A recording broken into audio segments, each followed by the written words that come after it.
சங்கீதம் 91 14, 15, 16 வசனத்தை நான் மறுபடியும் வாசிக்கிறேன்.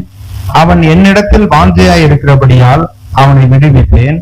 என் நாமத்தை அவன் அறிந்திருக்கிறபடியால் அவனை உயர்ந்த அடைக்கலத்திலே வைப்பேன். அவன் என்னை நோக்கி கூப்பிடுவான், நான் அவனுக்கு மறு உத்தரவு அருளி செய்வேன். ஆபத்தில் நானே அவனோடு இருந்து அவனை தப்புவித்து அவனை கனப்படுத்துவேன். நீடித்த நாட்களால் அவனை திருப்தியாக்கி என் ரட்சிப்பை அவனுக்கு காண்பிப்பேன். கர்த்தர் நல்லவராயிருக்கிறார். இந்த சங்கீதம் 91 மோசே எழுதின அந்த தெய்வீக பாதுகாப்பை குறித்து சொல்லிவிட்டு நமக்கு எல்லா வகையிலும் அவர் நமக்கு பாதுகாப்பையும் சுகத்தையும் கொடுத்து விட்டு அடுத்து சொல்றார், அவன் என்னிடத்தில் வாஞ்சையாய் இருக்கிறபடியினால். இப்போது நாம் ஜெபிக்கும்படியாக கூடி வந்திருக்கிறோம். நமக்காகவும் நம்முடைய குடும்பத்திற்காகவும் நம்முடைய பிள்ளைகளுக்காகவும் நம்முடைய உறவினர்களுக்காகவும் நம்ம குடியிருக்கக்கூடிய கிராமத்திற்காக பட்டணத்திற்காக நம்முடைய நாட்டுக்காக தேசத்திற்காக நாம் ஜெபிக்கிறவர்களாக கூடி வந்திருக்கிறோம். இப்ப ரட்சிக்கப்படாதவர்கள் அவங்களுக்கு அந்த ஆத்ம பாரம் இருக்காது. அவங்க பிரச்சனை தீர வேண்டும், வியாதி போக வேண்டும், சமாதானம் வேணும், விடுதலைக்கான காரியத்தை கேட்கிறார்கள். நல்லது, அதையும் ஆண்டவர் கொடுக்க ஆயத்தமா இருக்கிறார். முதலாவது அவர்கள் இயேசுவை ஆண்டவராக இரட்சகராக உள்ளத்துல ஏற்றுக்கொள்ளுகிற பொழுது தேவனுடைய பிள்ளைகள் ஆக்கப்படுகிறார்கள். தேவனுடைய பிள்ளைகள் ஆன பின்பு நாம் உரிமையோடு அப்பா பிதாவே என்று கூப்பிடத்தக்கதாக புத்திர சுவிகாரத்தின் ஆவியை நாம் பெற்றுக் கொள்ளுகிறோம். எப்ப வேணாலும் நம்முடைய ஆண்டவராகிய இயேசு கிறிஸ்துல போய் நம்ம வேண்டி அதற்கான பதிலை நாம் பெற்றுக் கொள்ளுகிறோம். இப்ப நம்ம ரட்சிக்கப்பட்டவர்களாக வந்திருக்கிறோம். சபைக்காகவும் சபை குடும்பங்களுக்காகவும் நம்ம பட்டணத்திற்காக ஜெபிக்கும்படியாக வந்திருக்கிறோம். கர்த்தர் நம்முடைய ஜெபத்தை கேட்கிறவர். வாஞ்சையா தாகமா ஜெபிக்கிறதுக்கு தான் இன்னைக்கு ஆட்கள் இல்லை. மற்ற எல்லா காரியத்துக்கும் ஆட்கள் இருக்காங்க, ஆனா ஜெபிக்க ஆட்கள் இல்லை. கொஞ்சம் பேராக இருந்தாலும் நீங்க கர்த்தருடைய சமூகத்துல ஜெபிக்க வந்திருக்கிறீங்க. கர்த்தர் உங்களுடைய இருதயத்தை அறிந்திருக்கிறார். இங்க எழுதி இருக்கிறபடி அவன் என்னிடத்தில் வாஞ்சையா இருக்கிறபடினால் அப்படிங்கிறார். வாஞ்சையோடு வந்திருக்கான். அவன் என்னை நோக்கி கூப்பிடுவான், நான் அவனுக்கு மறு உத்தரவு அருளி செய்வேன். ஆபத்தில் நானே அவனோடு இருந்து அவனை தப்புவித்து கனப்படுத்துவேன். இன்றைக்கு ஜெபிக்க வந்திருக்கிற உங்களுக்கு கர்த்தர் அதற்கேற்ற கணத்தை கொடுக்கிறவராயிருக்கிறார். ஒரு கலசம் தண்ணி கொடுத்தா கூட கணக்கு வைக்கிறவர். ஆத்மாக்கள் ரட்சிக்கப்பட வேண்டும், சபை வளர வேண்டும், ஜனங்கள் பாவத்திலிருந்து விடுதலை அடைய வேண்டும், கர்த்தருடைய வல்லமை பெரிதாக விளங்க வேண்டும் என்று நாம் ஜெபிக்க வந்திருக்கிறதுனால கர்த்தர் அதற்கேற்ற பலனை கொடுப்பார். இன்னைக்கு சொல்லுவாங்க, ஏன் ஏன் நம்ம ஜெபிச்சாத்தான் ஆண்டவர் கொடுக்கணுமா?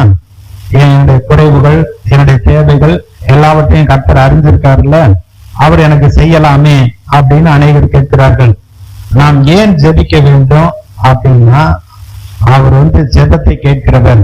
மனுஷனை உண்டாக்குனப்ப ஏதேன் தோட்டத்துல வைத்து அவனுக்கு வேலையை கொடுத்து பண்படுத்தவும் காக்கவும் கட்டளையிட்டார். ஆனா அந்த வேலையை செய்யாம போனதுனால, பிசாசு பேச்ச கேட்டதுனால அந்த அதிகாரம் ஆளுகைய இழந்துட்டாங்க. இழந்துட்டதுனால எல்லாருமே பாவத்துக்கு அடிமையா போய்விட்டார்கள். இயேசு அவர் ஊழியம் செய்கிற பொழுது அவர் உபவாசம் இருந்தார். 40 நாள் உபவாசம் முடிந்த உடனே சாத்தான் சோதிக்க வந்தான். சோதிக்க ஒவ்வொரு நீ தேவனுடைய குமாரனானால் சந்தேகத்தை கொண்டு வரணும். ஏவாள்கிட்ட எப்படி இந்த பழத்தை சாப்பிட்டா நீ கடவுள் மாதிரி ஆயிடுவேன்னு அவருக்கு தெரியும் அப்படின்னு சந்தேகத்தை கொண்டு வந்தது போல, இயேசு மடத்துல தேவனுடைய குமாரனே ஆனால் இந்த கல்லுகளை அப்பங்களாகும்படி சொல்லும் சொல்றப்ப, மனிதன் அப்பத்தினால் மாத்திரமல்ல தேவனுடைய வாயிலிருந்து புறப்படும் ஒவ்வொரு வார்த்தையினாலும் மனிதன் பிழைப்பான் என்று வசனத்தை சொல்லி அவனை தோற்கடிக்கிறார். மறுபடியும் பாருங்க, இயேசுவையே தூக்கிட்டு போய் தேவாலயத்து உப்பரிக்கை மேல நிறுத்தி அங்கிருந்து நீர் கீழே குதிச்சீங்கன்னா சங்கீதம் 91 உன்னுடைய பாதம் கல்லில் இடராதபடிக்கு தூதர்கள் ஏந்தி கொண்டு போவார்கள்னு சொல்லி இருக்கிறது. அப்படி குதித்தீர் என்றால் தேவதூதர்கள் உம்மை தாங்கிக் கொள்வார்கள். அதாவது மனுஷன் சொல்றதுக்காகவோ இல்ல பிசாசு மனிதர்கள் சொல்றதுக்காகவோ நம்ம அந்த காரியம் செய்யக்கூடாது. அதனாலதான் ஆண்டவர் சொல்றாரு, அப்படி எழுதி இருந்தாலும் உன் தேவனாகிய கர்த்தரை பரிச்சை பாராதாக இருப்பாயாக என்று எழுதி இருக்கிறது. என்ன சந்தேகத்தை உண்டாக்குறான், நீ தேவனுடைய குமாரன் தானே, அப்ப சந்தேகம் இல்லைன்னா குடி, ஆண்டவரை பாதுகாக்கட்டும் அப்படின்னு. கர்த்தர் சொல்லாம எந்த காரியத்தையும் செய்யக்கூடாது. மூன்றாவது சோதனை எல்லாம் அவருக்கு ஒரு நிமிடத்துல உலகத்தின் சகல மகிமைகளையும் இயேசுவுக்கு காண்பித்து, ஒரு தடவை என் காலில் விழுந்து பணிந்து கொண்டா எல்லாவற்றையும் நான் உனக்கு நான் கொடுக்கிறேன் அப்படிங்கிறப்ப, இயேசு மனிதனாக பிறந்தது நம்மை ரட்சிக்கிறதுக்காக, இந்த உலகத்தை மீட்கிறதற்காக. ஆதாம் ஏவாளுக்கு கொடுக்கப்பட்ட அந்த ஆளுகை அதிகாரத்தையும் மீட்டு மீண்டுமாக அவருடைய பிள்ளைகளுக்கு அந்த அதிகாரத்தை கொடுக்கறதுக்கு தான் இயேசு வந்திருக்கிறார். இவரை கொண்டு இவருக்காகத்தான் எல்லாமே சிருஷ்டிக்கப்பட்டது.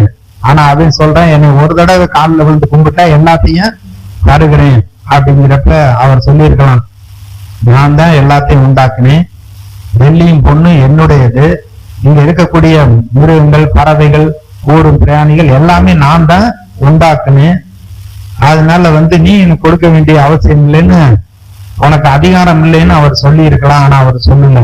லூக்கா சுவிசேஷம் 4வது அதிகாரத்துல பாத்தீங்கன்னா இயேசு கிட்ட சொல்றான், எல்லா மகிமையும் காண்பித்து விட்டு இவைகள்லாம் எனக்கு ஒப்புவிக்கப்பட்டிருக்கிறது, எனக்கு இஷ்டமானவனுக்கு நான் கொடுப்பேன். அப்ப என்ன அப்படின்னா, எல்லாமே அவனுக்கு ஒப்புவிக்கப்பட்டது.